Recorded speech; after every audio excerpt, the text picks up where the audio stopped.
اما بعد فاعوذ باللہ من الشیطان الرجیم بسم اللہ الرحمن الرحیم انا انزلناہ فی لیلۃ القدر وما ادراک ما لیلۃ القدر لیلۃ القدر خیر من الف شہر تنزل الملائکۃ والروح فیہا باذن ربہم من کل امر سلام ہی حتی مطلع الفجر صدق اللہ مولانا العظیم وصدق رسولہ النبی الامین الکریم ونحن علی ذلک لمن الشاہدین والشاکرین والحمد للہ رب العالمین۔ ایک مرتبہ درود شریف پڑھ لیں۔ اللہم صلی علی سیدنا نبینا مولانا محمد عدد ما فی علم اللہ صلاۃ دائمۃ بدوام ملک اللہ وعلی آلہ واصحابہ اجمعین۔ ایک مرتبہ اور نبی اور آل نبی پر درود شریف پڑھ لیں۔ اللہم صلی علی سیدنا نبینا مولانا محمد عدد ما فی علم اللہ صلاۃ دائمۃ بدوام ملک اللہ وعلی آلہ واصحابہ اجمعین۔ عزیزان محترم، اللہ رب العزت کا بے پناہ شکر و احسان ہے کہ اللہ رب العزت نے ہمیں یہ عظیم مہینہ رمضان المبارک کا عطا فرمایا، اور اس مہینے میں اللہ تعالیٰ نے ہمیں اتنی زندگی بخشی کہ شب قدر جو 27ویں مشہور تر روایت کے اعتبار سے مشہور تر بزرگوں کے عمل کے اعتبار سے 27ویں شب قدر مانی جاتی ہے، اس رات کو بھی اللہ تعالیٰ نے ہمیں نصیب فرمایا ہے۔ چاہتا تو اس رات کے آنے سے پہلے ہی ہماری زندگی تمام ہو جاتی، مگر اللہ نے ہمیں یہ نعمت عطا فرمائی ہے۔ حضرت امام عبدالوہاب شعرانی علیہ رحمت و رضوان فرماتے ہیں کہ شب قدر کے متعلق سے اختلاف ضرور ہے کہ وہ کون سی رات ہے، مگر مشہور ترین رات یہی 27ویں رات ہے۔ روایات میں حضرت پیران پیر غوث اعظم شیخ عبد القادر جیلانی رضی اللہ تعالیٰ عنہ اس رات سے متعلق بہت ساری روایات کو اپنی کتاب میں جمع فرمایا، اور آپ بھی اسی مشہور ترین شب قدر کی رات کو 27ویں رات ہی کو آپ نے قرار فرمایا۔ عزیزان محترم، بہرکیف یہ آخری عشرے کی بعض روایتوں کے مطابق، بعض بزرگوں کے اقوال کے مطابق آخری عشرے کی ہر رات شب قدر ہو سکتی ہے۔ اللہ نے ہمیں اتنی راتیں بخشی، اس میں اگر وہ رات گزر گئی بھی ہے تو ہمیں اللہ نے وہ رات بخشی تھی، اس کا شکر ہے۔ اور مشہور قول کے اعتبار سے جو 27ویں ہے، اولیاء صالحین اور تمام بزرگوں کا جس بات پر اتفاق ہے کہ یعنی وہ 27ویں شب ہی کو مشہور مانا گیا ہے۔ آج کی جو رات ہم ہیں اس رات ہی کو اصل میں شب قدر مانا گیا ہے۔ یہ رات کو اللہ نے ہمیں نصیب فرمایا ہے۔ یہ رات بڑی عظمت والی رات ہے۔ اسی رات میں اللہ تبارک و تعالیٰ نے قرآن مجید کو نازل فرمایا، اور اللہ تبارک و تعالیٰ ارشاد فرماتا ہے انا انزلناہ فی لیلۃ القدر، بے شک ہم نے لیلۃ القدر، قدر کی رات ہی میں ہم نے قرآن کو نازل فرمایا۔ لیلۃ القدر خیر من الف شہر، وہ عظیم قدر کی رات جو 1000 مہینوں سے زیادہ افضل ہے۔ 1000 مہینوں کے عبادت، 1000 مہینوں کے عبادت ایک طرف ہے، اور شب قدر کی رات کی عبادت کو ایک طرف فرما دیا گیا ہے۔ یعنی اللہ اگر چاہے تو بندے کو 1000 مہینے عبادت کرنے کے ملے یا نہ ملے، ایک رات بھی وہ عبادت کر دیتا ہے تو اللہ تعالیٰ اس کو اتنا ثواب عطا فرما دیتا ہے جتنا 1000 مہینے عبادت کرنے والے کو نہیں ملتا ہے۔ اس روایت کے اس رات کے متعلق سے امام قرطبی رحمۃ اللہ تعالیٰ علیہ وغیرہ مفسرین اکرام ارشاد فرماتے ہیں آخر شب قدر کیوں کہا گیا اس رات کو، تو آپ ارشاد فرماتے ہیں انما سمیت بذلک لعظمها وقدرها وشرفها، فرماتے ہیں کہ بے شک اس رات کو شب قدر اس لیے قرار دیا گیا کہ اس رات کی عظمت، شرف و بزرگی، اس کا مرتبہ جتنا بلند و بالا ہے، اس کا لحاظ کرتے ہوئے اس رات کو قدر کی رات یعنی مرتبے والی رات اس رات کو قرار دیا گیا ہے۔ اور اسی طریقے سے جو ہے فرماتے ہیں کہ امام زہری رحمۃ اللہ تعالیٰ علیہ فرماتے ہیں ان اللہ تعالیٰ یقضی الاقضیہ فی لیلۃ نصف شعبان ویسلمها الی اربابها فی لیلۃ القدر۔ تفسیر القرطبی کے اندر حضرت عبداللہ ابن عباس رضی اللہ تعالیٰ عنہ سے یہ روایت ہے کہ بے شک اللہ تبارک و تعالیٰ شعبان کی 15ویں رات، جسے ہم شب برات کہتے ہیں، فیصلے فرما لیتا ہے کس کے لیے کیا کرنا ہے، کس کے لیے کتنا رزق ہے، کس کی کتنی زندگی ہے، کس کو کیا بیماری، کس کو کیا شفا ہے، سارے فیصلے اللہ تبارک و تعالیٰ فرما دیتا ہے۔ اور وہ فیصلوں کے دفتروں کو فرشتوں کو جو سونپتا ہے تو شب قدر کی رات میں اللہ تعالیٰ سونپ دیتا ہے۔ فیصلے اس رات میں کر دیے گئے، اس کی تفویض اس رات میں ہوتی گئی۔ یہ اسی وجہ سے یہ رات قدر والی، مرتبے والی رات کہلاتی ہے۔ تفسیر قرطبی کے اندر اس کا ذکر فرمایا گیا، اور اسی طریقے سے تفسیر کبیر کے اندر ایک روایت کو اس کی تفسیر میں ذکر یوں فرماتے ہیں، نزل فیہا کتاب، اللہ کے کتاب اسی مہینے میں نازل کیا گیا، اسی مہینے میں اللہ تبارک و تعالیٰ نے قرآن مجید کو نازل فرمایا۔ ایسی قدر والی کتاب کہ تمام کتابیں جو اللہ نے نازل فرمایا، سب سے بلند ترین مقام والی کتاب قرآن مجید کو اللہ نے نازل فرمایا۔ اور پھر فرماتے ہیں، پھر ہے کہ لسان ذی قدر علی لسان ذی قدر، اور وہ زبان دوسری کتابوں کو نازل کیا گیا تھا تو الگ الگ زبانوں میں نازل کیا گیا تھا، مگر یہ جنتی عربی زبان میں اللہ تبارک و تعالیٰ نے قرآن کو نازل فرمایا، یعنی قدر والی زبان میں اللہ تبارک و تعالیٰ نے نازل فرمایا۔ اسی طریقے سے پھر اللہ تعالیٰ نے جس امت کی ہدایت کے لیے کتاب کو نازل فرمایا ہے، وہ امت کو بھی اللہ تبارک و تعالیٰ نے قدر والی امت بنایا ہے، یعنی اللہ نے اپنے محبوب کے صدقے میں، محبوب کا مرتبہ بلند و بالا تو ہے ہی، مگر محبوب کے جو غلام ہیں، جو امتی ہیں، اس امتی کو بھی اللہ تعالیٰ نے بلند و بالا مرتبہ عطا فرمایا ہے۔ تو اسی وجہ سے اس رات میں اللہ تبارک و تعالیٰ نے اس رات کو قدر والی رات فرمایا ہے۔ اور یہ تین جو توجیحات بیان کی گئی ہیں، ممکن ہے کہ 3 مرتبہ کا ذکر کیا جانا، یہ 3 چیزوں کی طرف اشارہ کرنا ہے، ایک تو عظیم مرتبے والی کتاب، ایک عظیم مرتبے والی زبان میں، اور ایک عظیم عظمت جس کو عطا کیا گیا ہے اس امت کے لیے، ہدایت کے لیے جس کو نازل کیا گیا ہے، عظمت والی امت کے لیے، قدر والی امت کے لیے جو کتاب کو نازل کیا گیا۔ عزیزان محترم، یہی وہ رات ہے جسے اللہ تبارک و تعالیٰ نے برکت والی رات فرمایا ہے۔ ایک روایت میں یہ بھی آتا ہے کہ قدر کا معنی جو ہے تنگ ہو جانے کے بھی آتے ہیں، تو اب اس رات کو تنگ ہو جانے کے معنی میں اگر اس لفظ کے لیا جائے تو اس کا معنی کیسے ہے، تو اس کو تفسیر الخازن کے اندر ذکر کیا جاتا ہے، قیل سمیت بذلک لأن الارض تضیق بالملائکۃ فیہا، فرماتے ہیں کہ آج کی رات کو شب قدر اس لیے کہا گیا ہے کہ آج آسمان سے رحمت کے فرشتے زمین پر اتنے نازل ہوتے ہیں کہ زمین تنگ ہو جاتی ہے۔ تو یہی وجہ ہے کہ اس رات کو شب قدر کہا گیا ہے۔ اللہ کا شکر ہے کہ اللہ نے ہمیں ایسی عظیم عظمت والی رات عطا فرمائی ہے۔ اور اسی طریقے سے تفسیر قرطبی کے اندر ایک واقعہ امام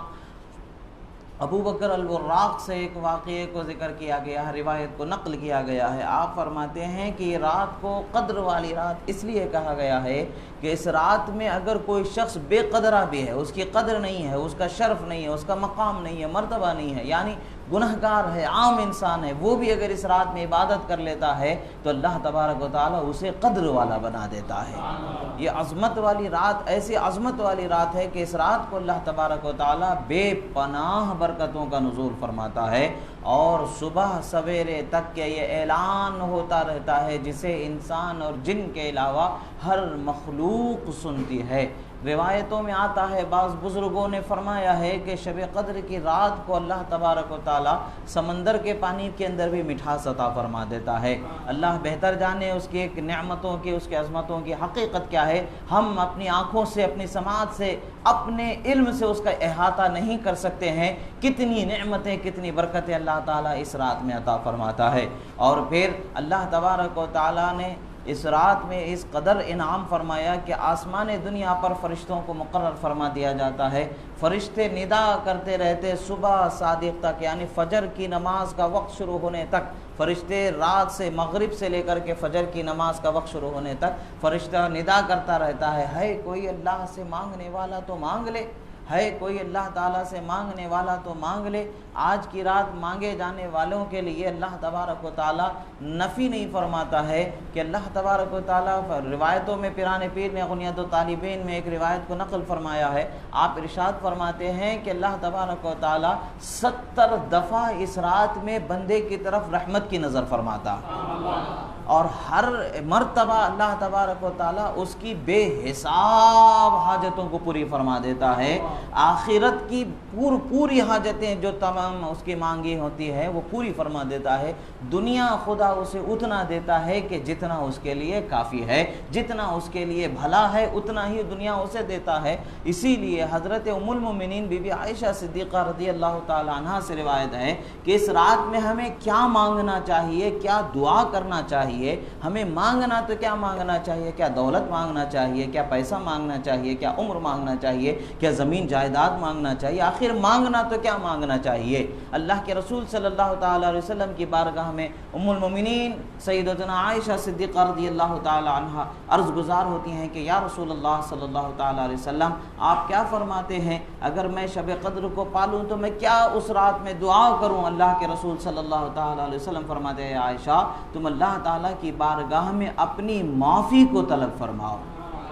اللہم انکا عفو کریم تحب العفو فاعف عنی، یہ دعا پڑھتے رہو۔ اللہ تبارک و تعالیٰ نے کہ رسول صلی اللہ تعالیٰ علیہ وسلم نے ان کی زوجہ محترمہ ام المومنین کو یہ دعا تعلیم فرمائی۔ یہی وجہ ہے کہ آخری عشرے میں بے حساب پڑھے جانے والی دعا اللہم انکا عفو کریم تحب العفو فاعف عنی، یا کریم کی دعائیں کی جاتی ہے۔ اب سب مل کر کے دعا کر رہے ہیں تو فاعف عنا کہہ کر کے پڑھیں گے تو یہاں سب اس میں شامل ہو جاتے ہیں۔ یہی وجہ ہے کہ اجماعی دعا جو ہوتی ہے اس میں فاعف عنا یا کریم کہہ کر کے پکارا جاتا ہے۔ بہرحال اس دعا کا مطلب کیا ہے؟ اے پروردگار، اللہم انکا عفو، اے پروردگار تو معاف کرنے والا ہے، تو مہربانی کرنے والا ہے، تو مجھ کو معاف فرما دے، مہربانی فرما دے مجھ پر۔ یہ دعا کا معنی مطلب ہے کثرت سے اس دعا کو اس رات میں پڑھتے رہنا چاہیے، یعنی اللہ کی بارگاہ میں معافی مانگتے رہنا چاہیے، اس لیے کہ خدا معاف فرما دے تو دنیا بھی سنور جاتی ہے اور آخرت بھی سنور جاتی ہے۔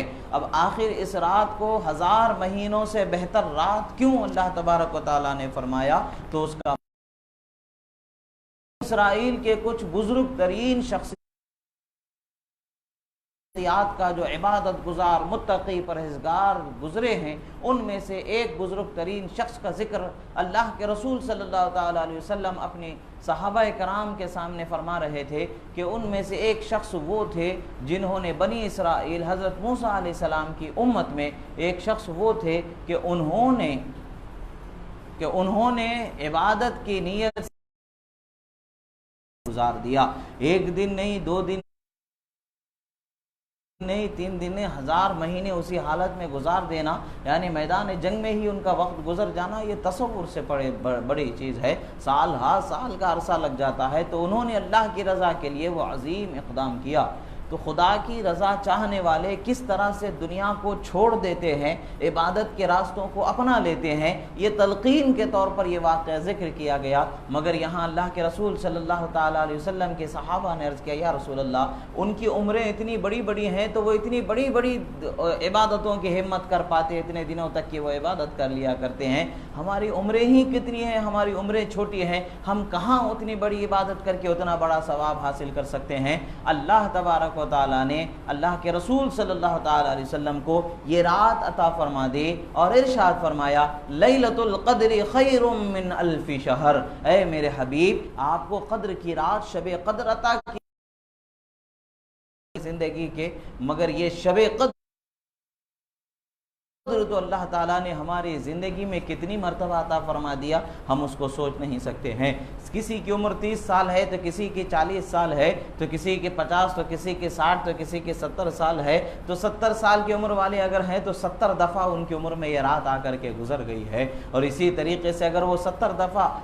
70 راتوں میں اگر عبادت گزاری سے گزار دیے ہیں تو شروع کے 10-12 سال سمجھیے بچپن کے ہیں تو وہ گزار بھی دیں تو 60 راتیں شب قدر کی ان کی عمر کی گزر گئی ہیں۔ اگر وہ 60 راتیں عبادت میں اس رات کو گزار دیے ہوں گے تو سوچئے کہ 60 راتوں کی عبادت 60 ایک ہزار مہینے سے زیادہ عبادت کا ثواب اس میں مل رہا ہے، تو ہر رات کے بدلے میں 1000 مہینوں کی عبادت سے زیادہ ثواب مل رہا ہے، تو 60 راتیں اگر آپ عبادت کی گزار چکے ہیں تو کتنے ہزار مہینوں سے آپ کو بڑھ کر کے عبادت کا ثواب ملا ہوگا۔ ایسے ہی ہر آدمی کو تصور کرنا چاہیے، اپنی عمر کا اندازہ لگا کر کے، جو گزر گیا اگر ہم نے اس کو گنوا دیا ہے، عبادت نہیں کی ہے، تو ہمیں افسوس کرنا چاہیے۔ یہ جو رات اللہ نے ہمیں عطا فرمائی ہے، اس رات کی قدر کرنی چاہیے، اور اس رات میں ہمیں عبادت کے ساتھ اپنا وقت گزارنا چاہیے۔ اور آج کی رات ہمیں اللہ کی بارگاہ میں مانگنے والی رات اللہ نے عطا فرمایا ہے کہ آج ہم جتنا مانگیں گے ہمیں اتنے طلب سے زیادہ اللہ تعالیٰ عطا فرمائے گا۔ اور ہر مرتبہ جو 70 دفعہ بندے کی طرف رحمت کی نظر اللہ تعالیٰ فرماتا ہے، اس میں پہلی دفعہ ہی میں سب سے کم جو اللہ تعالیٰ اس پر مہربانی فرماتا ہے وہ کیا ہے؟ جہنم سے آزاد۔ اگر ہمیں ڈال دیا جائے تو ہماری جنت تو جنت ہی ہے،